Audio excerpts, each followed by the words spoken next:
Hello, everyone. Welcome back to another episode of the podcast, Beautiful You. I'm your host, Avantika. Thank you so much for all the love that you gave on the previous episode about self care habits. Honestly, a lot of you all reached out to me that you could relate to some parts or you got to learn a new habit or a new technique or anything like that. And it honestly genuinely makes me so happy because every single episode that I put out, my end goal is to reach out to just one person who can relate to it, or to just one person who feel less alone, or to just like one person who can, get something from it. So thank you so much for your response. I really appreciate it. In today's episode, I'm so excited to record this episode. In today's episode, we are going to talk about attachment style, and I have an amazing guest with us. We have Mehak. She is 22. She is based in Delhi, and she's an entrepreneur. She owns her own jewelry brand, Statement Gaia. She has an avid interest in holistic healing. She has spent years of her youth unraveling and researching on trauma to heal herself. During her college years, she struggled with intense depressive episode that lasted for years. And now that she finally got out of it, she passionately shares her knowledge and experience dealing with mental health struggles. Hello, Mehak. Thank you so much for being here with us today.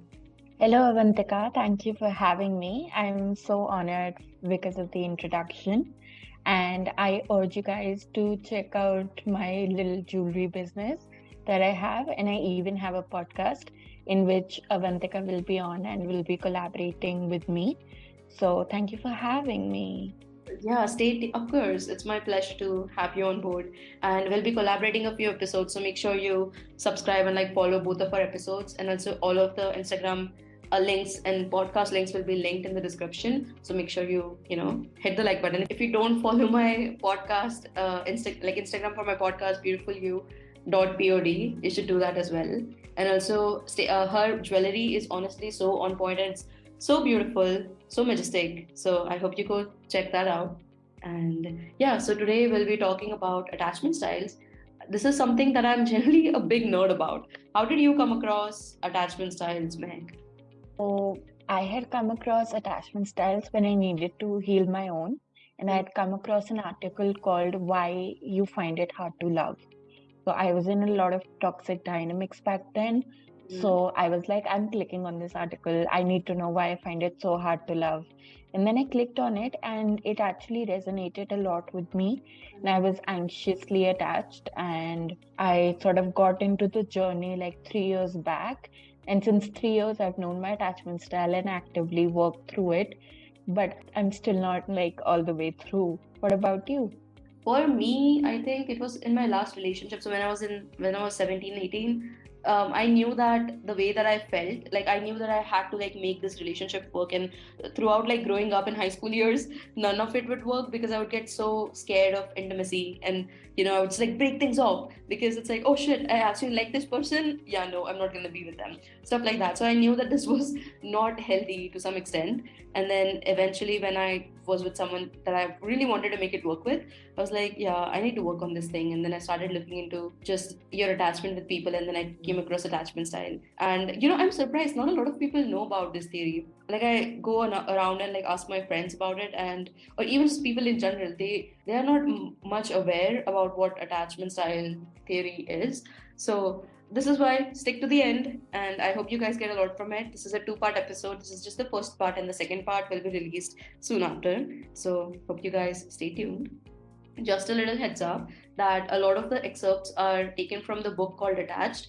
It is written by Amir Levin and Rachel Heller. They have done an exceptional work in their book with breaking down, explaining what exactly is attachment style to all the four parts of it, and also breaking down concepts and just giving scientific evidence to why you behave the way you behave, or why your patterns are the way that they are, and also how to get better, and how to like how to heal your wounds from childhood and just unmet needs. They have done, honestly, I could go on and on about that book. They have done an exceptional work with it.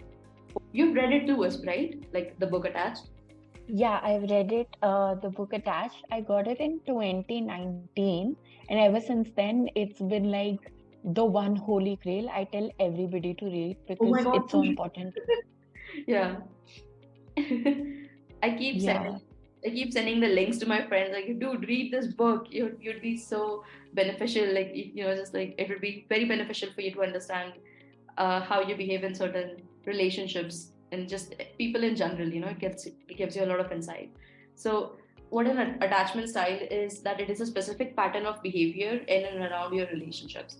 According to attachment style theory, a person's attachment style is shaped and developed in early childhood in response to their relationships with their earliest caregivers. Now, your caregivers could be the guardians or your parents, and the attachment style theory was first developed by Mary Ainsworth and John Bowlby in 1950s. John Bowlby has done phenomenal research and development in this domain. And just so you know, sure, attachment styles stem from your childhood experiences, but they also are affected by your social factors, your genes, and your personal factors, and your environment as you go on.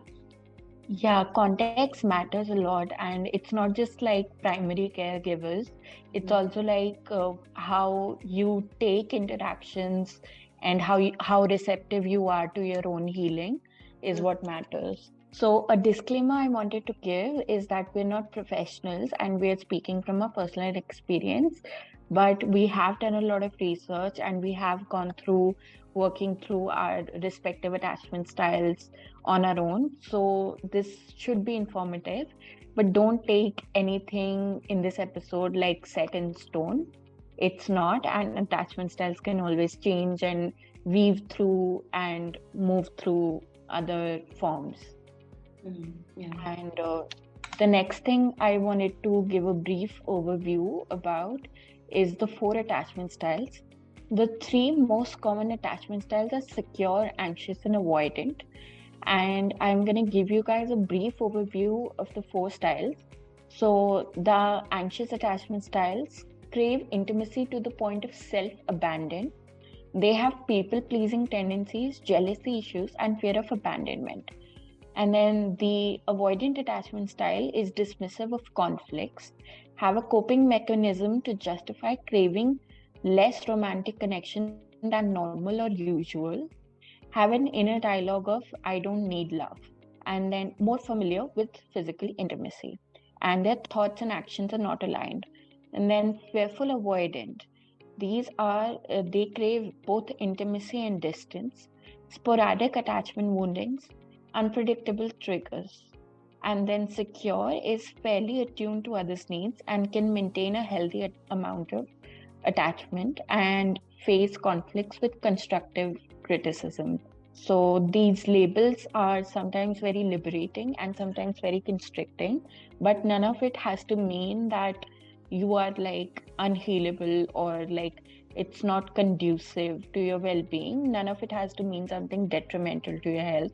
But of course, it can just be informative in aiding you in your healing journey. Yeah, according to statistics, about one out of every four people, they change their attachment styles over a course of 4 years, whether they do it knowingly or unknowingly. So this is definitely something that keeps on changing. And if you do have like a core attachment style, but it keeps on changing according to the different dynamics and the people that you're surrounded with, you know. I have a few dialogues or statements, and if you relate to it, it would be a little helpful to identify your attachment style. So, the first one is, I find it relatively easy to get close to others, and I'm comfortable depending on them and having them depend on me. I don't often worry about being abandoned or about someone getting too close to me. Now, if you relate to this, you probably have a secure attachment style. So an example of the secure attachment style would be, I think, Aditi from Ye Jawani Hai Diwani, because she was always trying to mitigate conflicts within the group and she was fairly attuned to everybody's needs and she could form a healthy amount of attachment, and need be, she could get detached as well. So I think that's a perfect example of being securely attached. Oh, yeah, that makes sense. Yeah. The second one is, only 2 weeks into dating. If you relate to this dialogue, only 2 weeks into dating this guy, and I'm already miserable, worrying that he doesn't find me attractive enough, and obsessing about if he's going to call or not. I know that once again, I'll manage to turn all my fears about not being good enough into a self-fulfilling prophecy, and yet ruin another chance at a relationship. If you relate to this dialogue, you probably have anxious attachment style. So, anxiously attached people move too fast in relationships to make their emotional needs met. And that an example of that would be Kartik Aaryan's character from Love Aajkal 2020 film. and he was more we kind of character, like we need to work on the connection, we need to make it work, and the other party was not so much that.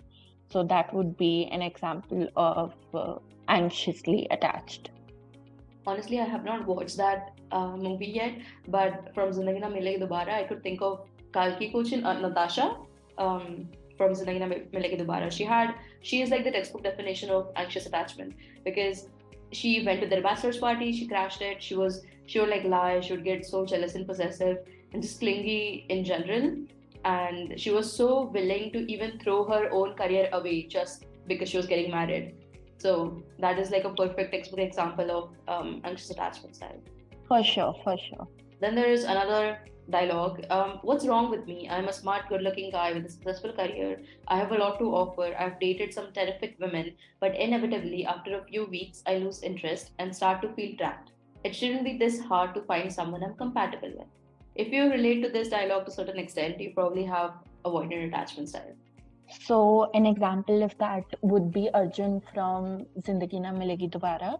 He was using his work as an escape to avoid feeling the disconnect from romantic relationships. And he was also very opposed to abstract concepts like romantic love and love is real and God is real.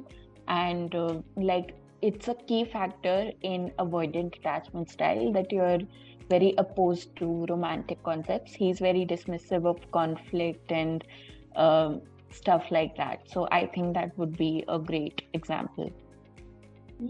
Yeah, that's true. So the last one is disorganized attachment style, also known as fearful avoidant. This one is very uncommon. You basically find very hard to you. I find it hard to love, but I also love and crave intimacy. There are so basically the patterns here in this attachment style is that there is no pattern. You get anxious or avoidant depending on the situation that you're in or the person that you're dealing with, and it just keeps on fluctuating. Situation to situation. So now Mehak will tell you guys about certain signs that you need to look out for to identify your attachment styles. So, if you're secure, you're most likely comfortable with intimacy and autonomy in close relationships. You're self confident and you resolve conflict constructively. And if you are avoidant dismissive, you are compulsively self reliant and distant in relationships, and you downplay the importance of intimate relationships. And if you are anxious, you are overly invested in and overly close in relationships, and you're dependent on others for self-worth, and you're demanding and needy. And if you're fearful avoidant, you are dependent on others, but you avoid intimacy due to fear of rejection. You have low self-esteem and high attachment anxiety. So if you relate to any of these, you can categorize yourself in the respective boxes of secure, preoccupied, dismissing, fearful. Preoccupied means anxious attachment style. So yeah. Honestly, there goes so much into this topic that I feel like just one or two episodes are kind of not enough. You know, there is this book called The Attached that we previously mentioned. If you guys would like to check it out, please do. They generally have a really intricate way of explaining everything, and don't base your attachment style on just like one or two symptoms. Like look for all of them in collective. And if you want to know more about it, we'll be linking two of the links for attachment style and take the test. We have taken them ourselves. I have had a lot of my friends take those tests, and it was pretty accurate, at least in our cases so far. So yeah, it should give you a little bit of more insight into your attachment styles. Check out the links in the description. And also, Mehak, did you know while I was doing this research for this topic, I found an astonishing statistic results. There are about 50% of people who are secure, around 20% who are anxious, 25 who are avoidant, and there are only 3 to 5 who are disorganized. Yeah, that's insane because I have attracted all the 3 to 5 disorganized attachment styles into my life. That's what I feel like, at least. And somewhat, this statistic is like nice to know because then you know that you can like change your attachment style, and these statistics are always changing. I think the statistic was in 2018. collected? I think so. I actually took it out from that book. I think so. But like they have done that survey in a lot of countries, and it has been somewhat of a similar result in pretty much all of the countries that they've done it. So it's somewhat like that. Honestly, it makes me feel better because now I know there's someone out there who's secure, and someone out there with whom I would be compatible. So. Yeah, for sure. And And I also heard another statistic. Sorry, you were saying no, no, something. no. Go on. So the other statistic was most cis-identifying females are anxiously attached, and men are mostly avoidantly attached because of the socio-cultural upbringing of men, and the parents constantly having this notion of men trying to suppress their needs, so they become self-reliant and uncomfortable with emotions. So Mm. this is also an astonishing statistic to factor in. Oh, that's interesting. Hmm. And yeah, I mean, they say that women are overly sensitive or clingy and all that, and that might be true, but that might be because of certain unmet needs that they had in the childhood. That's interesting. I like how you can always approach things related to human behaviors through different perspectives, not just psychological, but then there is socio-cultural, and then there's philosophical and all that. So it's like that's fascinating. Moving on to how attachment styles are developed. So now I want to discuss how they're developed, how attachment styles are developed. And the secure attachment style is developed when the primary caregivers are consistent with the child's needs and support and are fairly attuned to them. And then the anxious attachment style develops if caregivers weren't consistent with the needs and the child had to cling on to them in order to get their needs met. And then the avoidant develops if the caregivers were hot and cold and the child had to take care of themselves early on. So like with the avoidant, there is a prime example of that I can think of that I feel like would be nice to share. If caregivers are hot and cold, usually there is a lot of chaos in the household, so Hmm. they're fighting, they're bickering a lot. So if they're bickering a lot, the avoidant child has a notion in their head, oh, love is pain because they're bickering. Oh. So they Hmm. become avoidant in their adult lives because they have seen broken marriages in their homes. Hmm. Yeah, there's a whole evolutionary basis for how the attachment styles are developed as well. Like speaking, that's actually interesting. But if you go back to the prehistoric times as well, let's say that at that time you needed to be with people around you to survive. So people needed to be, together with their own species to Mm. survive. So if someone were to like say alone or live alone, chances of them becoming a prey were much higher than if they were living with a group. So it's like if the environment that you lived in, if that was secure and safe for you to be in, that is the evolutionary like reason behind having a secure attachment style. But if you were, let's say, in a situation in a chaotic environment where you needed to be with people as close as you could be, like you needed to be surrounded by someone to literally survive, that is when you have anxious attachment style because you have this innate sense and you have a very sensitive nervous system which makes you cling on to people, and it For sometimes your survival. yeah, for literally survival. So it can feel like threatening when someone pulls out, and it's like, oh shit, no, what are we gonna do without this person? So we like cling on to them, we act out in ways to just get their attention and be as close to them as possible. So that's the reason for anxious attachment style. And for avoidant, it was because when you were in a chaotic environment and you needed to live separately to survive. So sometimes it's like if you were living with in a group, and if that increased your chances of dying, you would desperately try to find situations where you're alone. You would exclude yourself from the group, and yeah, that's like you needed to be alone to survive. So that's the basis for avoidance. Now I found this to be very interesting and insightful. It's like, damn, that makes so much sense. There's like a whole genetic selection reason for it behind attachment styles. Yeah, that's also, it takes off the blame from the individual because you're like, it's because our ancestors or genetic makeup is wired that way. because so that we are this way because our genetic makeup is that way. We are this way not because it has to like mean something for us, like we're unlovable or unworthy. It also like helps to know this. Yeah, exactly. That's such a good point because it's not on you. I mean, yeah, there are genetic factors into it, but you can change it. Just because you have a certain attachment style doesn't mean you have to live that certain way for a very long time. When you're anxious or avoidant, you think that you're not worthy of love and not capable of it, and things along those lines. But that's not has to be true. You can work on it and be more secure with your relationships around. And that's so interesting because we're going to have on my podcast something called polyvagal theory.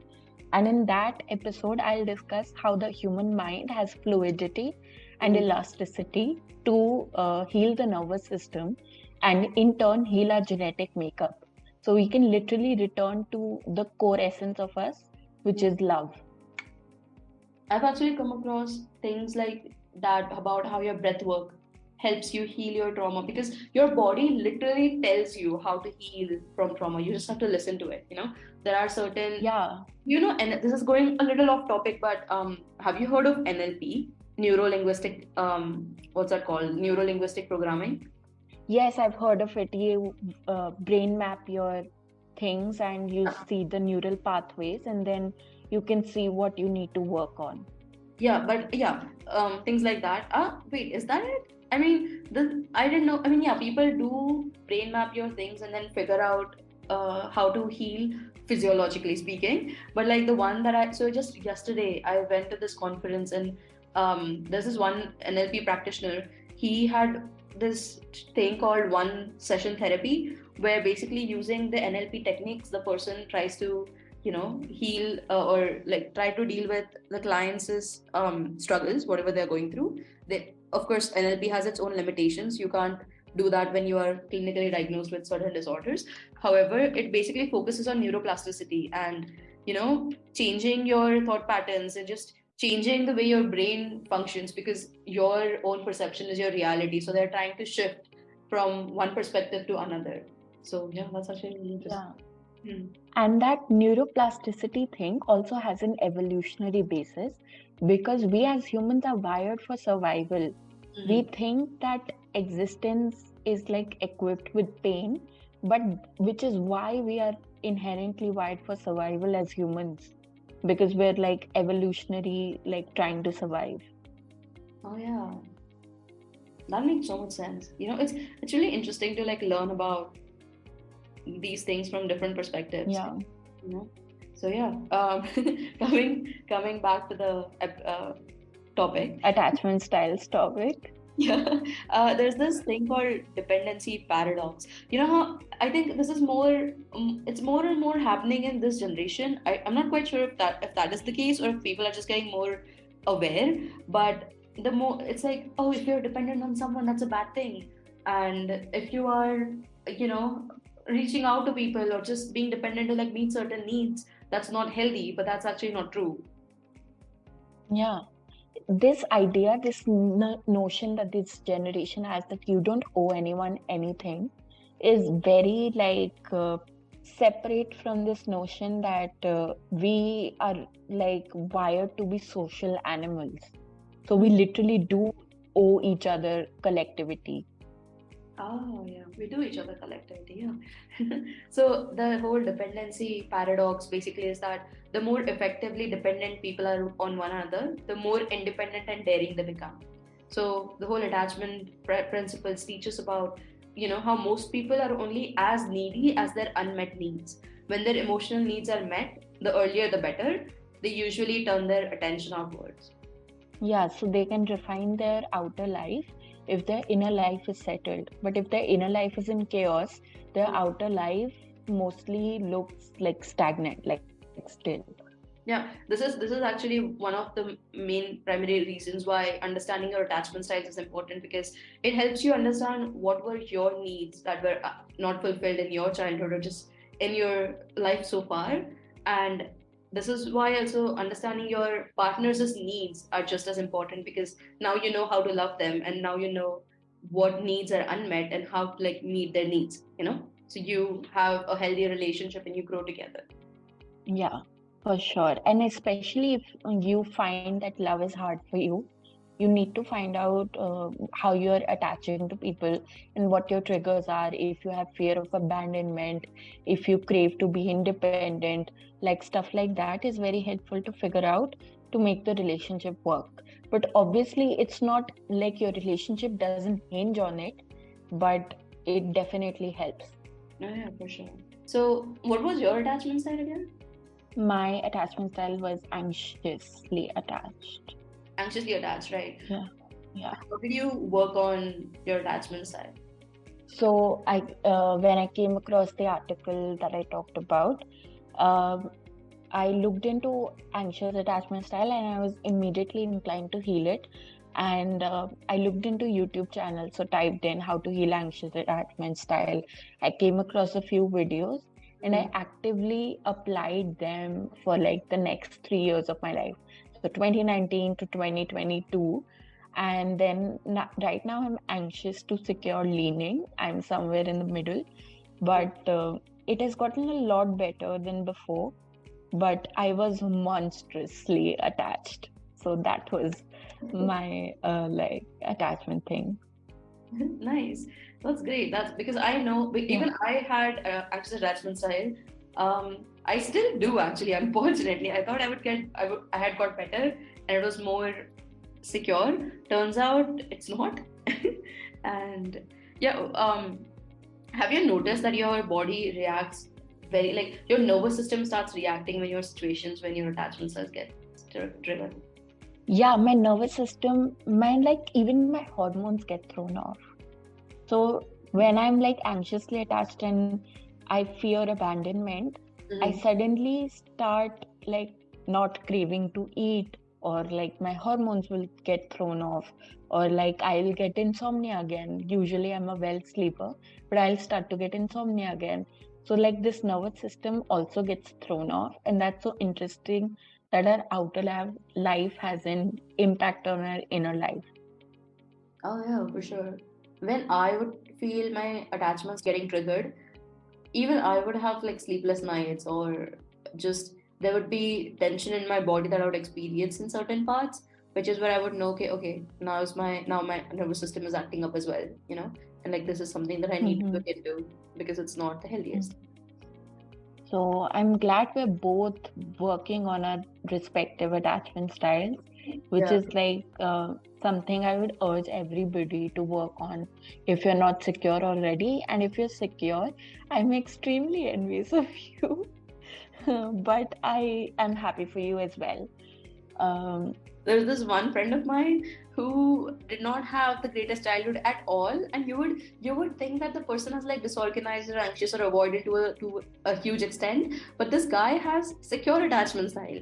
I'm like, how? Because I mean, he worked on himself a lot and he paid attention to everything, and he very maturely dealt with his childhood trauma, and like yeah, yeah. that's like commendable to be honest. That's amazing. Honestly remarkable. I know a person like this in my life too. They didn't Uh-huh. have the best childhood, they don't have the best adult life. They're the most sorted person ever. And I'm so astonished, and it's so admirable that they're secure, because we have the most, like, I have had the most privileged life, and yet my circumstances has the perception of my circumstances made me anxiously attached, which Mm. is not great, but like working through your shit is like very important. How is your attachment with like other people? Because it keeps changing with different dynamics. It might be different with friends, it might be different with your parents or just your romantic partners. So how is it with your different, people in the lives? So my romantic attachment is disorganized. My maternal attachment is anxious preoccupied, and my paternal attachment is dismissive. And my friendship attachment is disorganized. Oh, hmm. That's insightful. Yeah, For me, I think I'm much more secure when it comes to my platonic relationships. So my friendships, I think I'm yeah. much more. I would like to think I'm much more secure. With my dad, it's definitely avoidant. Yeah, 100%. Yeah. With my mom, I think it's anxious avoidant, like both of them to a certain extent. Okay. With in romantic settings, it's definitely anxious. I'm working on it, but when we were discussing, prior recording, I realized that I have been attracting avoidant partners for a very long time, and it's kind of sucky because my last partner was secure. He was leaning towards avoidant, but he was pretty secure, you know and it's like it sucks now because now, like, the people that I'm attracting are like avoidant, and I do not want that. Even though we would be talking about how communication is so important, their actions wouldn't show up, and they wouldn't necessarily be communicating with their needs and expectations in general. And it's just, that's disappointing, man. But not to lose hope about 50% people are secure, so I'll find someone who's secure for sure. Yeah, and I noticed a pattern here. I just had an epiphany while you were talking. Our both of our attachment styles, we have anxious, disorganized with our mothers, and we have dismissive with our fathers. Mm-hmm. And we are attracting people who are dismissive, avoidant. Do you see the Daddy daddy issues. issues here, girl? Do you see the trauma response? Oh my god. Yeah. That, bro, I thought I worked on my I know that I have daddy issues. I knew that I had my daddy issues. I thought I worked on it. But man, I need to tell my therapist now that, dude, I have daddy issues. I mean, I knew I did, but I thought I worked on it and now it's gone. But I guess not. Damn it. This podcast is turning into a therapy session, guys. Thank you for tuning in. You can send our notes for the therapy in our DMs, and you can also shop from Statement Kaya. Yeah, for sure. That is so true. Oh my god. Is there anything that we haven't covered in this episode that is left, or any questions or anything like that? Anything you would like to share? What I would like to share is, even though our perspectives are like differing right now, my base faith is always like, we have to make this world a more livable place to be in. And I wish all the audience good luck on their respective healing journeys. And that's that. That is so true. In the next episode, the part 2 of attachment styles, we will be covering on how different dynamics work. So if you have anxious attachment style and if your partner has avoidant, then how does that dynamic work, or how anxious works, or how secure anxious work. And also we'll talk more about the anxious avoidant gravitational pull. And a lot of times people think that having secure attachment style is boring, but it's really not. And we'll go into that as well, give you some tips and tricks from that book, Attached. And yeah, this is basically everything that we'll be sharing is based on the research that we did. And like Mehak had mentioned, we would really like for you to do your own research, talk to your own mental health professional, and do your own thing before deciding or giving yourself a label and working on it honestly. Because I feel like attachment style is something that everyone needs to be aware of, not just your own attachment style. But stay tuned for the next episode on attachment style. And also please go and check out Mehak's brand, Statement Gaia, and also her podcast. She talks about really interesting topics about mental health and psychology. And if you like the content that I put in, you would absolutely freaking love the content that she puts out as well. So do follow her. If you are listening to my podcast on Spotify, I would genuinely appreciate it if you would give it a 5-star, because it reaches out to people more. And if you're listening to this on YouTube, do subscribe to the channel so you're in tune with whenever I post a new episode. Thank you so much. Thank you so much, everybody. Thank you so much, Mehak. And Avantika, you as well. Of course. Yeah. Thank you so much for being here. I really appreciate you taking time out. And I'm genuinely very excited for all the episodes that we put out, in the future. It's going to be amazing. Yeah, for sure. Okay. Yeah. Thank you so much, guys, for tuning in. My Instagram and email will be linked down below. If you ever feel the need to reach out to someone, please do. I would absolutely love to hear what you thought about today's episode. And I'll see you guys in the next episode. I love you. Bye.